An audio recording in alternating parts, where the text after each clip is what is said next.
Sly&Wesh podcast. My name is Wesh. My name is Sly.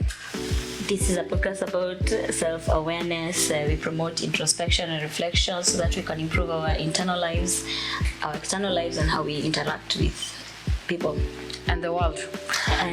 Yeah, I like to insist on the fact that once you're working on your inside on your inside life, like your intrapersonal life, it causes a ripple effect into your work and your school, how you interact with the world, and even how you like interact with the internet and all these big facets of the world.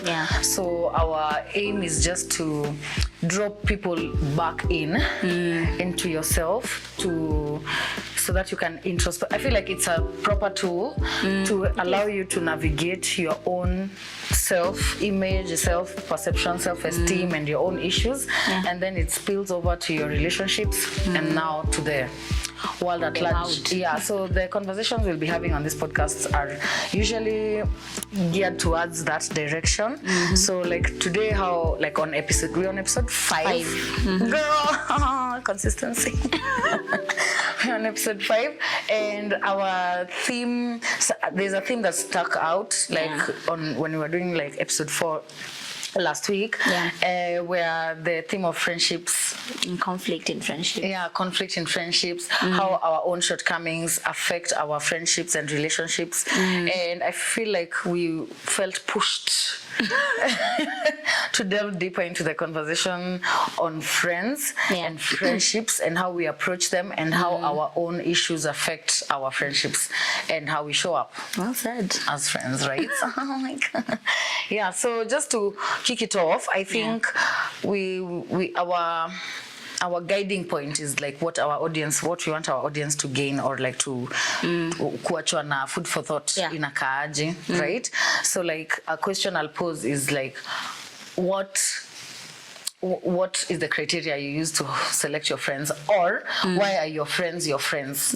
And how did you get to the point that these are your friends, or I don't have friends, or I have one friend, or why is this person my friend? So we'll start with that, and you can tell me like what kind of friendships like you have in your life right now. Are they long term? I think most of my friends are very old. I knew them in high school. I knew them in primary. Like I've maintained the same friendships. Like I was telling you, I think you're one of the few friends that I have made in adulthood that I have kept. Because usually in Akwanga, I feel like it's much harder to make friends as a grown-up. Totally. And you have friends like acquaintances. Oh, this is my work friend. So tunasaidiananga job, but then after that it's like you're not that close. Ama we go out together, ama sijui we do. There's a very specific thing that you do together with that person. But it doesn't spill over into friendship. Because I feel like the price is much higher to pay now. Like the vulnerability.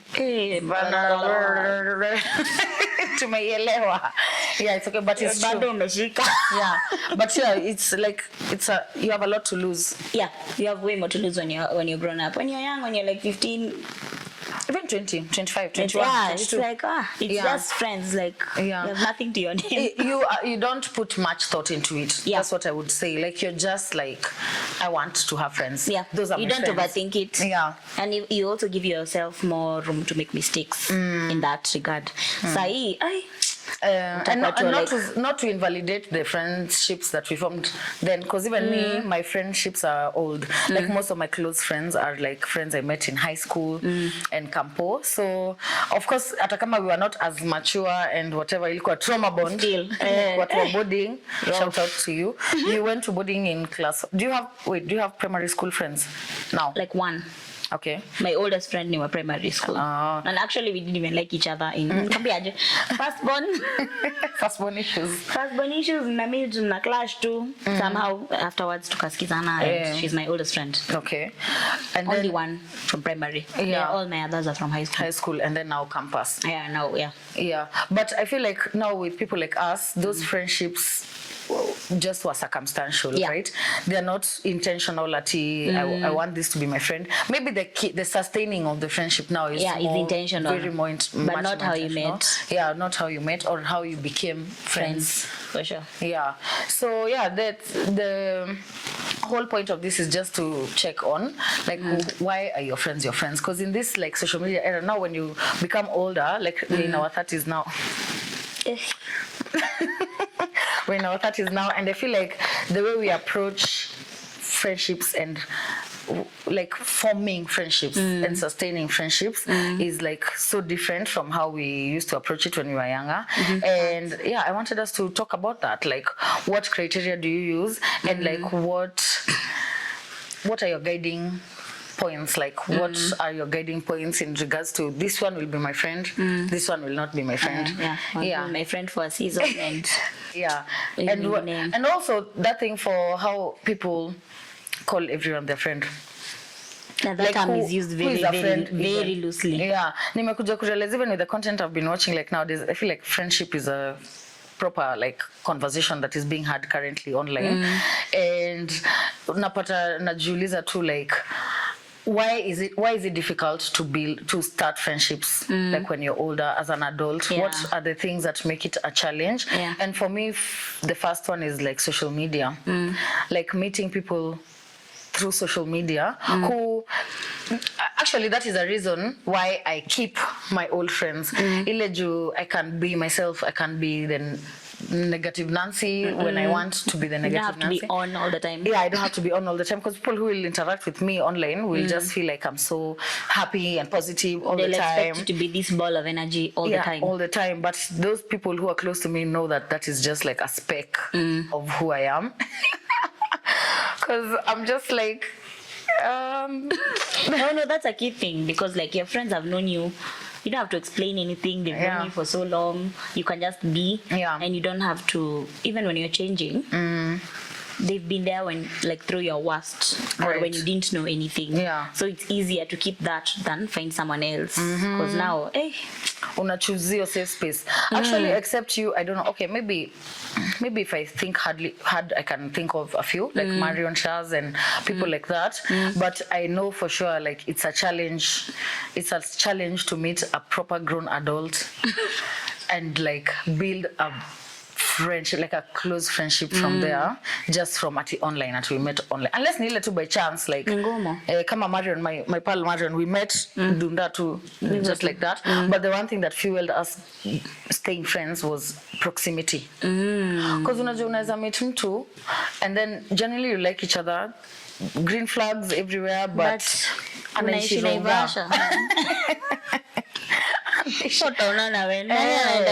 And then me, I'm an out of sight, out of mind person. My friendships, by the way, thrive when you're constantly meeting up and interacting. Because online, ndio nilikuwa nakwambia ile kitu ya like when you meet someone and then you are feeling the pressure to sustain that friendship, you're feeling the pressure to talk to them, to call them, and all that. I feel like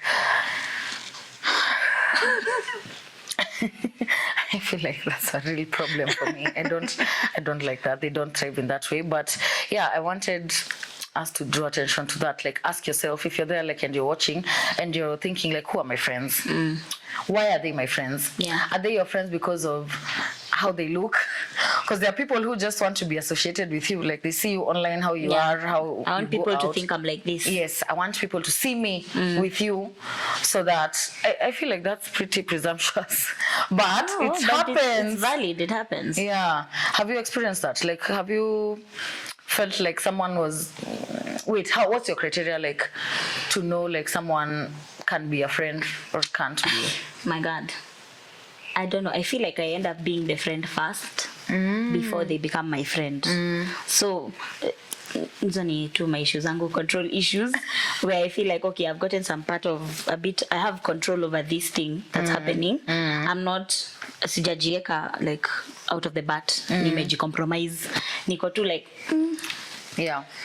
So I'm hearing you, you're telling me things, I'm like, okay, so.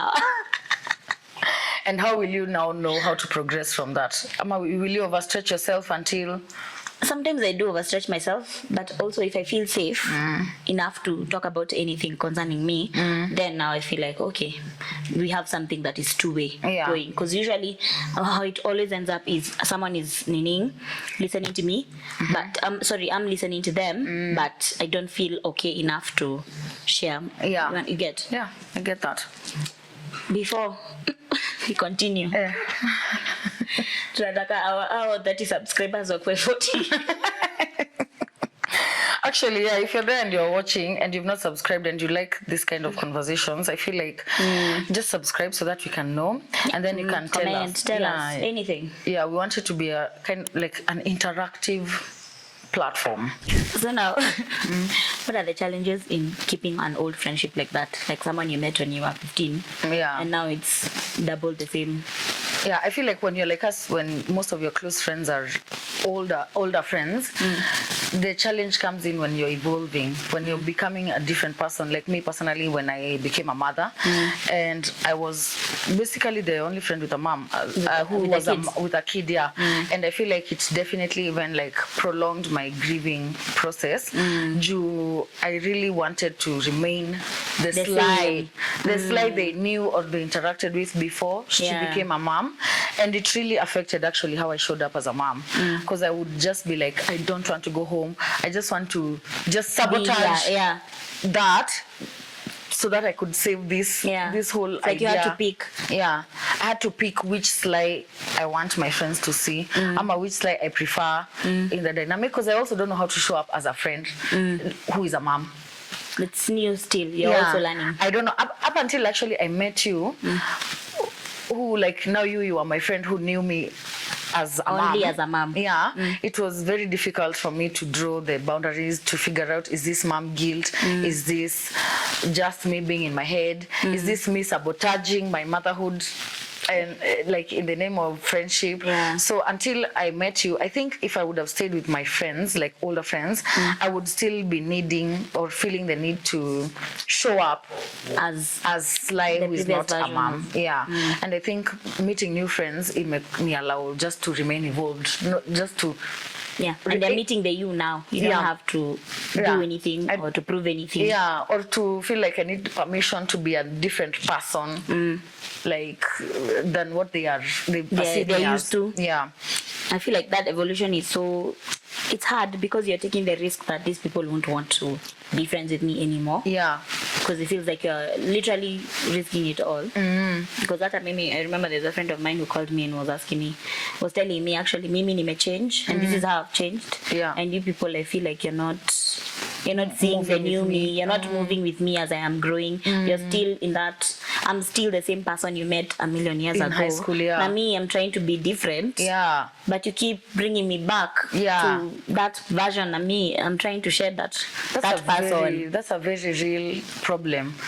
But also the fact that she could tell you that, you see, that's also, it's indicative of the kind of friendship you have, because she can communicate that, and also it is indicative of your level of self-awareness, even hers, and yours, like, because you are very receptive. I feel like you as a friend, you're very receptive to people's evolution. Me, I don't know what that is about. Mr. J, come on, it's a gift. Unafaa uitap, like we bottle uzie watu ndio waweze kuinteract with different versions of themselves, because I feel like that is also something you do with yourself. Like you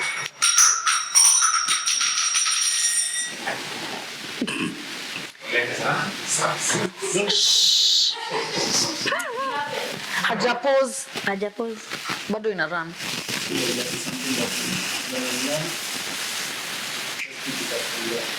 From where?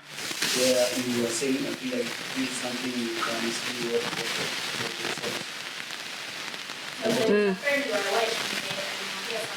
Okay, after that, I'll pick it up. So it was isolation speaking. Okay. I don't know what. No, I'll know what. So it's 3, 2, and I think in the evolution, I like to think mimi niki-evolve as my friend you're seeing that I'm changing. And if maybe there's a trait of mine that I stuck here to return, I would want even you to respect it. But you see, ni ngumu sana. Kukua like, oh, I'm seeing how you've changed, because it's subtle. Changing is not like I'm a new person tomorrow. Yeah. It's small incremental changes. True. And if someone is not seeing, unfortunately, you have to be vulnerable enough to say, Sly, by the way, me may change in this way. I need you to show up for me in this way. Facts. But can you imagine how much courage also it takes? It's not easy. It's not easy, honestly, because even for me, I think I have even known myself as an oversharer. Like, that's been like my major thing, like how I show up as a person, even online, offline, with my friends, with my everybody, just in a bid to be understood and to give my own context and to whatever. So I think most of my old friendships they really see me like that person. But right now I'm in a point where like I'm really trying to outgrow that, because I realized it's a trauma response. Like how I just meet someone naropokwa because like I'm dying to find someone who will understand my point of view or my problem or whatever. So I like engaging with people who know that about me. You already. Yeah, I think that's why I gravitated towards hanging out with you, because it's like you can know. Even I think I can tell when I'm oversharing, like when you're there and it's a new person, just the way you'll be like reacting. I can tell when I'm oversharing.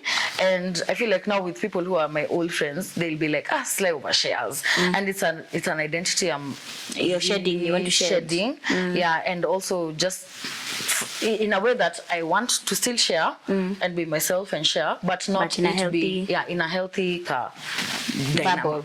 Bubble. So like I wanted to talk about the example I was telling you, the babe I met. Like also ndio nakwambia mambo ya self awareness. So now me, because I know that is a problem, or like how it shows up can be a problem, I can identify it in other people. One sentence in. There's a babe I met 7 million years ago, 7 months ago, like at the gym, like in January. And then, you know, ile tu mna connection na mtu kwa gym, like we actually were given the same workout that day to do. And it's usually very encouraging when you have someone got the same level of fitness or not together. But like there's a person mnachochana. It was it was a no-brainer that we'd be like, you know what, let's hang out, let's work out together, let's be accountability partners, we exchange numbers, and then like we were like, now I have a buddy to train with. Then we never saw each other. Actually, sikumwona until last month or so. And then she was like, by the way, nimekukumbuka, blah, blah, blah, blah, blah. And because we were walking out of the gym, so Sia naenda parking, me naenda walking, my Futsubishi vibes. And then she was like, let me just drop you home. And so, of course, on the way, she was talking. And she shared everything. Like, I know her baby daddy situation, her kid situation. I know she's building, and I know the siblings, I know what they do. I know, like, babe, it was a lot. Like, she really, and I remember feeling like, wait, was I like this? Jenny, please. Okay. It was so intense. But that, in as much as it's not a red flag, like an overt like red flag, it was Zila's I feel like where she is in her life, she's not ready for the kind of friendship me I'm offering, which is like the kind of friendship I want is like you're aware of yourself. I feel like at this point I'm in life right now, I really can't do like an autopilot friendship where you're just like dragging me along with you in your trenches, and me, I'm dragging myself out of those trenches. Those same trenches. Yeah, but I remember really feeling like, oh my God, she's oversharing, and this is like she's been waiting to. From what I gathered, she works from home, doesn't interact as much with people, So of course, the first person you'll meet, you'll want them to be your bestie, and you'll want to tell them every single thing that you know in your life. And I remember being like, no. Please. The criteria I use for people opening up to me, I can't use it with this particular person. Because they also have to first be aware that they're overdoing it in the first place. You know, even working from home, I had to be very like, okay, weekends naenda kuona mabeshte zangu, because it's so easy to get lost in that cycle of you just being on your own. Na unajua unaweza kata miezi 6 hujaiona mtu. That's mad. So you have to be very intentional and being like, okay, this every weekend I have to go and make sure I've seen one friend of mine, at least one friend, interacted with one an actual human being. Yes. Like not an actual person offline, not like virtually. Yeah. Because even it distorts your sense of reality when all you ever see is you and your struggles and your nini. Hata inakuharibingi empathy. Like you're not able to see people and meet them at where they're at because your reality is so different. Yeah. Unasahau people don't live like this. That's actually dangerous. It is. Yeah. It's very, very dangerous. And to think imeanza tu juzi COVID time. I'm not saying people are not working remotely, but just it's affecting like how people are showing up in their friendships. And there are no answers, so you're learning as you go. Yeah. Oh wow. That's T for tough. That's deep. Yeah, but it's important to establish like why your friends are your friends. Also the thing, have we talked about this, the aesthetic thing? Like the knowing why even people are gravitating towards you. Yeah. You know, like me personally, I will know someone is gravitating towards me maybe because I share a lot, I talk a lot, I'm open to listening to your things. I go out, I am social and all that. But there are people who will gravitate towards you because of how you look. Only, literally, just that. Literally, I was telling you about the show I watched, the podcast. I won't mention it here because but it's usually friends are featured and they write love letters to one another. And one friendship stood out to me because they literally connected based off. She wears expensive I like your social perfume. media. No, you wear expensive perfume. I could tell like you dress well. Like I can tell you're a bougie person, and I want. That's what I want in a friend. And I want a friend who is like that because I am like that. I respect that personally. I was telling Shad how I love women who are unapologetically themselves. I feel like those are the women who inspire me the most. Like do you? I don't know if you know this babe on TikTok mwenye she's a hijabi and then she was a fitness guru and then she had to take down all her content because she wants to show up as a hijab babe and now her brand is like she works out fully dressed in hijab gear and whatever and I feel like I respect that. In as much as I respect it's intense, but I respect so much people who just show up as themselves unapologetically. They want people who are like them. They want people like that. But as long as it's not spilling over to, I have to be like that. Yeah, or I have to act like I'm your friend because you like to be associated with me. Like someone I know, actually, oh my God! Maybe ataona hii part. But there's a friend who, in the recent past, amenifanya nisikie hivyo, like pressure. Ya kukua a certain way. Ama ya show up for them. I don't know if you've experienced this. Someone is really hell-bent on you showing up for their thing, but not because they really want you there. They just want... They want you for it to be seen that you are there. Like, they want to be associated with you, maybe because... I have like 10 followers. Girl, like, you won't have 10 followers forever. So sometimes you will attract people who just want, because you're on a podcast. They like the idea of you. This version that you're showing up as online. Yeah. And also, it's important to know even you when you're doing that. Yeah.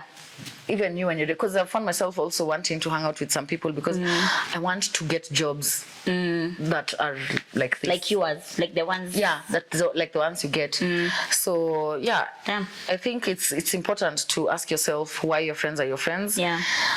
Why you gravitate to the type of people you gravitate towards, and why where you are in life, what kind of friends are you attracting based off where you are in your own journey, in your own self-awareness journey, in your own in your own healing journey, or even actually with shortcomings, like you with what are your shortcomings in your friendships?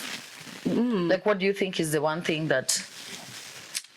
Mine is very extremely passive aggressive, extremely. Yeah. When does it come about? When there's conflict, or even if I just feel like you've not showed up to the level that I expected you to show up, I probably won't tell you. Yeah. That. So it's like uncommunicated expectations. Yeah. So I'm just there like salty about it. I feel like I'm like that heavily with relationships more than friendships. Yeah. Even afterwards, I'm like, okay, even you be serious. Yeah. Kama hujasema. Ajui even ndio anafaa kukua. And you're fighting. you have a grudge with somebody in imagine you're just there annoyed the whole day. When you do you catch yourself when you're being passive aggressive? Yeah, like I'll do it and then I'll nitakaka and then I'm like atajuaje. Yeah, she's over there having a great day. Yeah, me niko hapa niko stressed na sijasema that niko stressed, so how can I expect someone to fix a problem that they don't even know is a problem? Right. But then also you I feel like you will also see when someone is being passive aggressive. Yeah, but you ni matroms too. Yeah, hyper vigilance. Yeah. But also do you think it helps in some friendships like our dynamic? Yeah, but it only helps if the other person is the same. Exactly. So that means I won't ever have to say because you will see immediately. Yeah, true. But if you're a healthy person, yeah. he's not going to know. Yeah. Atakuwa tu yeye ana exist huko hapo umejam. No, but then also you can be healthy but aloof. Yeah, but think about why that is even a thing for you so much. So it's because you will see it in another person. And if someone is not there mentally or even what's the word? That word. Mentally, spiritually, emotionally, chances za kuinotice ni low. Yeah. And then the longer they have removed themselves from that scenario, the harder it is for them to notice. So you have to be the one saying, me Jana, by the way. I feel like that's a challenge now we are experiencing as older like people who have like now our friendship can't survive on vibes. It can't. Like you want to keep the friendships, you want it to be healthy, so you have to say. Yeah, you have to have the difficult conversations, like how Juicy have to come and tell you Menibo. Nastaki. Yeah, I think I've experienced that Juicy, like where my shortcomings really stood out, like they were in my face, like in everyone's face, and it was like me coming face to face with my toxicity and me seeing, okay, so this person still wants to be my friend. Like you still want to be my friend after seeing that side of me? Ew, like where are your standards? But I think the one thing that helped in that circumstance ilikuwa also knowing where I am in life in that moment. And even it's easy for someone to understand and appreciate when you can also see. Like I don't have to come and say Sly ulinikosea hivi. You have already seen that, oh my God, I probably shouldn't have done that or said that. It makes the journey kupatana halfway easier. True. Actually, it's a call to someone like who is watching. Like when things are feeling strained, like in your friendships, ama you're feeling some energies off. Unajua, the way we are told, like after hanging out with your friends, you need to check on how are you feeling after that. Are you feeling energized? Are you feeling happy? Are you feeling uncomfortable, insecure? Like your self-esteem is in the pits. How are you feeling? So in as much as like you do that, you also need to do that in respect to where are you in life, like what are you going through? Because me personally, I've realized when I'm stressed, when I'm feeling like shit about myself, when I'm feeling inadequate, when my self-esteem is in the gutters, that is how I show up in my friendships and my relationships, especially when alcohol comes in play. It's just like the usual filters I'm angry. I'm angry for nothing, so I have the ability to like ask myself like, okay, what is this actually about? This is because it's not about to do with your situation. So I think it's important to be able to go back inside and to have people who allow you.